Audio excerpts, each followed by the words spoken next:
Ku renungkan firman-Mu siang dan malam, ku pegang perintah-Mu dan ku lakukan.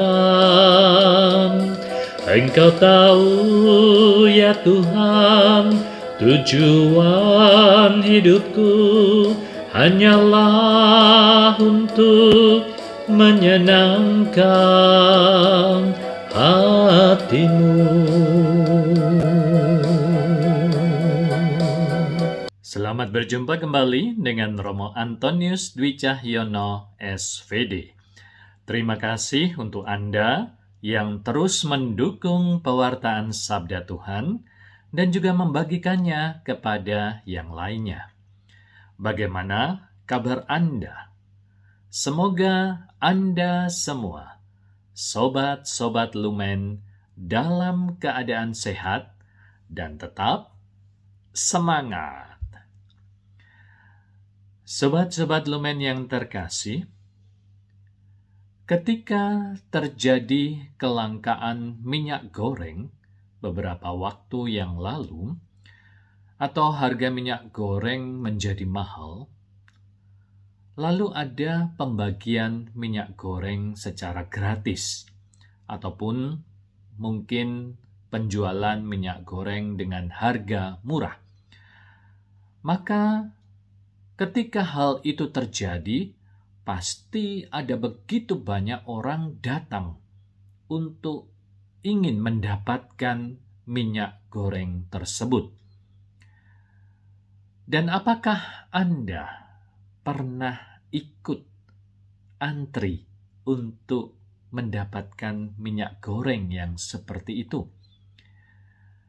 Kalau Anda pernah mengalami atau ikut antri, maka Anda akan merasakan bagaimana Anda berjuang untuk bisa mendapatkan minyak goreng tersebut.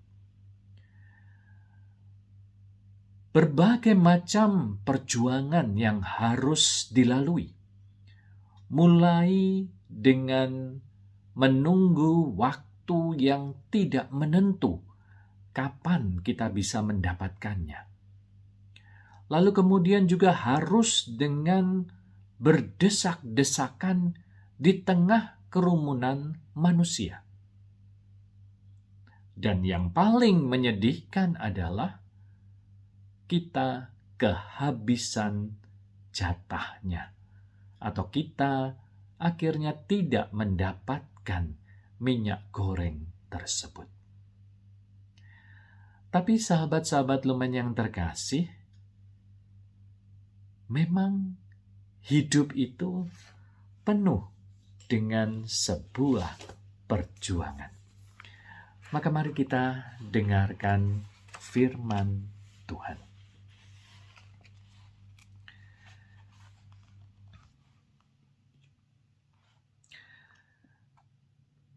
Dalam perjalanannya ke Yerusalem, Yesus berkeliling dari kota ke kota dan dari desa ke desa sambil mengajar. Lalu ada seseorang yang berkata kepadanya, "Tuhan, sedikit sajakah orang yang diselamatkan?" Jawab Yesus kepada orang-orang di situ, "Berjuanglah untuk masuk melalui pintu yang sempit itu. Sebab aku berkata kepadamu, banyak orang akan berusaha untuk masuk, tetapi tidak akan dapat." Jika tuan rumah telah bangkit dan telah menutup pintu, kamu akan berdiri di luar dan mengetuk-ngetuk pintu sambil berkata, "Tuan, bukakanlah pintu bagi kami." Tetapi dia akan menjawab dan berkata kepadamu, "Aku tidak tahu dari mana kamu datang." Lalu kamu akan berkata, "Kami telah makan dan minum di hadapanmu dan engkau telah mengajar di jalan-jalan kota kami." Tetapi dia akan berkata kepadamu, Aku tidak tahu dari mana kamu datang. Enyahlah dari hadapanku, hai kamu sekalian yang melakukan kejahatan. Di sana akan terdapat ratapan dan kertak gigi ketika kamu melihat Abraham dan Ishak dan Yakub dan semua nabi di dalam kerajaan Allah, tetapi kamu sendiri dicampakkan keluar. Orang akan datang dari timur dan barat, dari utara dan selatan, dan mereka akan duduk makan di dalam kerajaan Allah. Sesungguhnya ada orang yang terakhir yang akan menjadi yang pertama, dan ada orang yang pertama yang akan menjadi orang yang terakhir. Demikianlah sabda Tuhan. Terpujilah Kristus.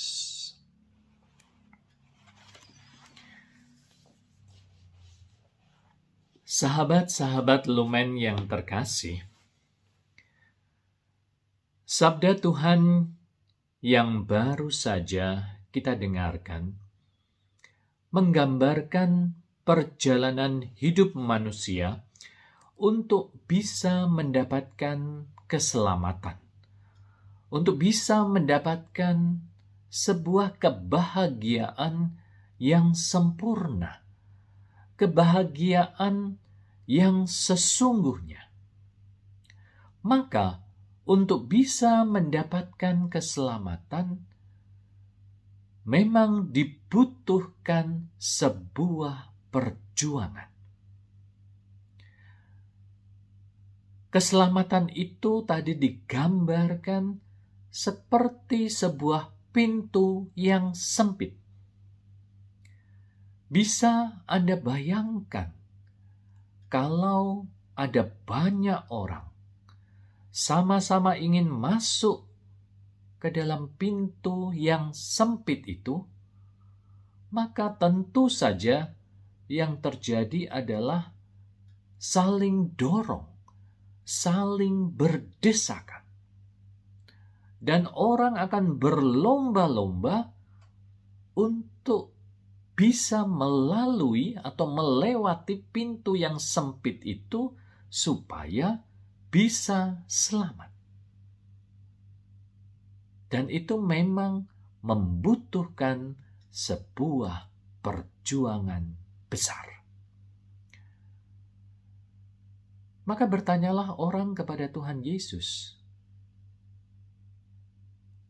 Tuhan, kalau demikian sedikit sajakah orang yang akan selamat? Sahabat-sahabat Lumen yang terkasih, Gereja Katolik mempunyai ajaran extra ecclesiam nulla salus, yang berarti di luar gereja tidak ada keselamatan. Dahulu, ajaran ini dipahami terlalu eksklusif, yakni melihat gereja hanya dalam arti lembaga agama. Maka ketika di abad-abad terakhir ini kita berjumpa dengan banyaknya agama-agama dan aliran-aliran kepercayaan yang ada di dunia ini, mulailah muncul pertanyaan, apakah mereka yang tidak tergabung dalam lembaga gereja atau lembaga agama tidak bisa diselamatkan? Bagaimana dengan saudara-saudari kita, anggota keluarga kita, yang juga tidak masuk dalam lembaga agama gereja? Apakah mereka tidak bisa diselamatkan?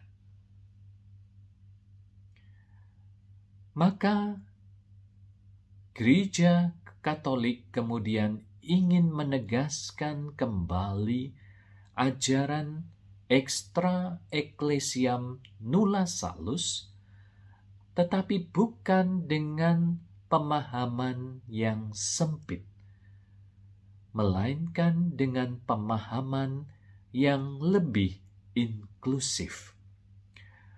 Artinya bahwa gereja tidak diartikan semata-mata hanya sebagai sebuah lembaga agama, tetapi gereja lebih dipahami sebagai tubuh Kristus.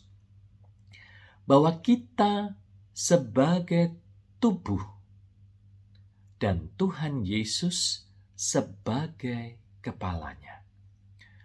Maka ketika kita tampaknya mengalami kesulitan untuk bisa selamat, namun kita masih memiliki Tuhan Yesus sebagai kepala yang akan menyelamatkan Anda dan saya. Oleh karena itu, Anda harus menyadari bahwa Yesus Kristus yang kita kenal adalah Tuhan sejak awal mula. Dia sejak semula adalah Tuhan. Tetapi dalam rentang waktu tertentu, dia turun, dia menjadi manusia untuk menyelamatkan kita. Maka Yesus Kristus ini bukan seperti yang kebanyakan orang pikir, bahwa dia hanyalah manusia sama seperti kita, yang kemudian ditingkatkan derajatnya. Lalu dikatakan bahwa orang-orang Katolik baru mengakui dia sebagai Tuhan. Jadi bukan itu. Yesus sejak awal mula adalah Tuhan. Dia adalah firman Tuhan. Dan justru karena Yesus adalah Tuhan, maka ketika kita yang sedang berjuang di dunia ini untuk bisa masuk dalam pintu yang sempit itu, seakan-akan kita mengalami kesulitan, kita mengalami sesuatu yang sepertinya mustahil untuk kita bisa masuk ke dalam pintu yang sempit. Tetapi karena Yesus adalah Tuhan, dia datang, dia turun ke dunia untuk menyelamatkan kita, untuk membuat sesuatu yang seakan-akan tidak mungkin bagi kita menjadi mungkin karena Yesus Kristus. Maka sahabat-sahabat Lumen yang terkasih, gereja adalah tubuh Kristus. Gereja adalah sebuah komunitas sebenarnya, untuk supaya kita bisa bersama-sama belajar. Kita bersama-sama berjuang untuk mengikuti ajaran-ajaran yang telah Tuhan Yesus sendiri ajarkan kepada kita, yakni memikul salib. Hanya dengan mengikuti ajaran Tuhan Yesus, maka kita akan bisa masuk dan melalui pintu yang sempit itu. Cayo!